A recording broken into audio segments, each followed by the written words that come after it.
প্রদীপের মাধ্যমে আমরা বোধিসত্ত্ব গৌতমের সে কেশ ধাতুকে পূজা করে থাকি, যে কেশ ধাতু তিনি সংসার ত্যাগের পর নৈরঞ্জনা নদীর তীরে এসে কর্তন করেছেন এবং তিনি তখন অধিষ্ঠান করেছিলেন, আমি বুদ্ধাঙ্কুর হয়ে এ জন্মে যদি বুদ্ধ হতে পারি তবে আমার চুলের অধোগতি তো হবে না, ঊর্ধ্বগতি হবে।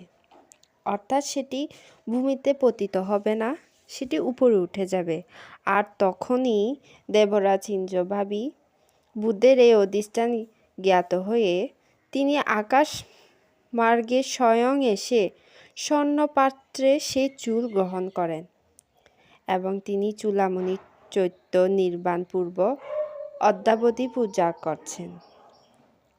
আমরাও ফানুস তথা আকাশ প্রদীপ প্রজ্বলন করে সে চূড়ামণি চৈত্যকে পূজা করি, তাই এটি ধর্মীয় উৎসব ও পূজা।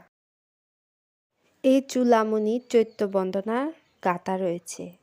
চূড়ামণি চৈত্য বন্দনা বাংলা অর্থ হচ্ছে, তাবতিংশ স্বর্গে ত্রিযোজন উচ্চ মণিময় চৈত্যে বুদ্ধের কেশ ধাতু নিধন করে দেবগণ সহ ইন্দ্ররাজ তা পূজা করছেন। সে চৈত্যের নাম চূড়ামণি চৈত্য। বুদ্ধের পরিনির্বাণের পর তার দক্ষিণ দন্ত ও দক্ষিণ ধাতু সে চৈত্যের নিধান করা হয়। আমি সেই নিদিত ধাতুকে বন্দনা করছি। যাই হোক, পরিশেষে বলবো, অনেক শ্রম ও সময় ব্যয়ে আপনি যে আকাশ প্রদীপ তৈরি করেছেন, সে প্রদীপটি যেন যথাযথ শ্রদ্ধা ভক্তিতে পূজা করা হয়, সেদিকে সকলে নজর দৃষ্টি দিন।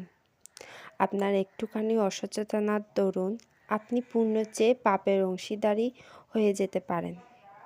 তাই সকলে যথাযথ ধর্মীয় ভাবমূর্তিতে ফানুস তথা আকাশ প্রদীপ পূজার মধ্য দিয়ে বুদ্ধাঙ্কুর গৌতমের কেশধাতু পূজায় মহাপুণ্য ভাগী হন। সকলের প্রতি মৈত্রীময় শুভেচ্ছা ও প্রার্থনা করি, সকলের মঙ্গল হোক, জগতের সকল প্রাণী সুখী হোক। আমাদের রাঙামাটিতে 1 মাসব্যাপী আকাশ প্রদীপ প্রজ্বলনের অনুষ্ঠান হয়। এটি রাঙামাটি বনবিহারে হয়ে থাকে। আমিও সেখানে গিয়েছিলাম। তো আপনাদের সাথে আকাশ প্রদীপ নিয়ে কিছু তথ্য শেয়ার করলাম। সকলকে অসংখ্য ধন্যবাদ আমার এই ভিডিওটি এতক্ষণ শোনার জন্য, দেখার জন্য। সকলের মঙ্গল হোক, জগতের সকল প্রাণী সুখী হোক।